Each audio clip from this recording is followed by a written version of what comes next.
नमस्कार मंडळी, मी तुमचा लाडका मित्र वरद विजय चव्हाण आणि मी तुम्हा सर्वांचं माझ्या युट्यूब चॅनलमध्ये स्वागत करत आहे. मंडळी, अहो विक्रमार्का या सिनेमाला रिलीज होऊन आता 1 आठवडा झालेला आहे. हा सिनेमा 4 भाषांमध्ये रिलीज झाला होता. आता 4ही भाषांचं आपण डे टू डे कलेक्शन या सिनेमाचं बघणार आहोत. 1 आठवड्याचं किती झालंय ते. हे कलेक्शन ऐकण्याआधी एक डिस्क्लेमर की हे आकडे खरे असतीलच असं कुठल्याही प्रकारचा दावा मी करत नाहीये. विविध वेबसाईट्सनुसार जे काही फिगर्स आपल्याला दिसत आहेत ते मी तुमच्यासमोर मांडतोय.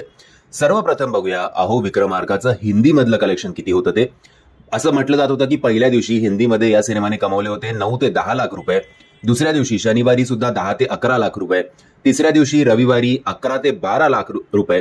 सो असं फार जम्प किंवा ड्रॉप आपल्याला पहिल्या 3 दिवशी या सिनेमाच्या हिंदी कलेक्शनमध्ये काही बघायला मिळालं नाहीये. नंतर सोमवारी या सिनेमाने कमवले साधारणपणे 6 ते 7 लाख रुपये.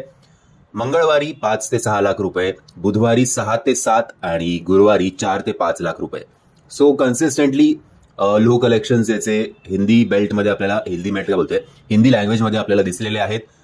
सो हिंदी लँग्वेजचं याचं पहिल्या आठवड्याचं कलेक्शन आहे साधारणपणे 51 लॅक्सच्या आसपास. आता आपण बघूया तमिळचं याचं कलेक्शन किती होतं ते. तमिळचं याचं कलेक्शन काही फार चांगलं झालेलं दिसत नाहीये. असं म्हटलं जातंय की पहिल्या आठवड्याभरात यांनी जेमतेम तमिळ भाषेमध्ये 5 लाख रुपये कमवले आहेत. त्यामुळे ऑन एन ॲव्हरेज तुम्ही पकडा की 70,000 किंवा 80,000 पर डे याचं कलेक्शन होत असावं डे 1 टू डे 7. सो हे खरंच खूप निराशाजनक आहे याचं तमिळचं कलेक्शन. आता येऊया तेलुगूवर.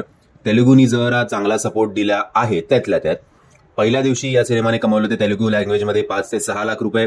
दुसऱ्या दिवशी एक मोठा जम्प बघायला मिळाला होता. 19 ते 20 लाख रुपये शनिवारी या सिनेमाने कमवले होते. मग रविवारी पुन्हा एकदा एक ड्रॉप बघायला मिळाला. रविवारी या सिनेमाने तेलुगू भाषेत कमवले 7 ते 8 लाख रुपये. सोमवारी चौथ्या दिवशी 3 ते 4 लाख. 5व्या दिवशी 2 ते 3 लाख. 6व्या दिवशी 3 ते 4 लाख आणि गुरुवारी म्हणजे काल जेमतेम 1 लाख रुपयाची कमाई या सिनेमाने केलेली आहे. सो तेलुगू भाषेमध्ये सुद्धा या सिनेमाने जेमतेम कमवले 40 लाख रुपयांच्या आसपास. आता येऊया मराठी भाषेवर. मराठी कलाकार घेतले होते. पुण्यावर आधारित ही स्टोरी होती. म्हणजे बेस जो होता या स्टोरीचा तो पुण्यातला होता. तरी सुद्धा मराठीने जाम या सिनेमाला डिसअपॉइंट केलंय. मराठी प्रेक्षकांनी या सिनेमाला काही फार सपोर्ट दिला नाहीये मराठी कलाकार असून सुद्धा. शुक्रवारचं तर याचं कलेक्शन कुठेच दिसत नाहीये. कदाचित काही कलेक्शन झालं नसावं किंवा शोज सुद्धा कॅन्सल झाले असावे म्हणून शुक्रवारचं कलेक्शन या सिनेमाचं कुठेही दिसत नाहीये. शनिवारी दुसऱ्या दिवशी म्हटलं जातं की 5 ते 6 लाख रुपयांची कमाई या सिनेमाने केली. रविवारी तिसऱ्या दिवशी 4 ते 5 लाख आणि मग सोमवारपासून गुरुवारपर्यंत जेमतेम 1 लाख रुपये पर डेची कमाई या सिनेमाने केलेली आहे मराठी भाषेमध्ये. सो मराठी भाषेचं याचं कलेक्शन आहे एका आठवड्याचं जेमतेम 12 ते 13 लाख रुपये. सो हिंदीनी जरा काय तो हातभार दिला या सिनेमाला म्हणून हिंदी आणि तेलुगूनी, नाहीतर या सिनेमाची अवस्था फार वाईट होती.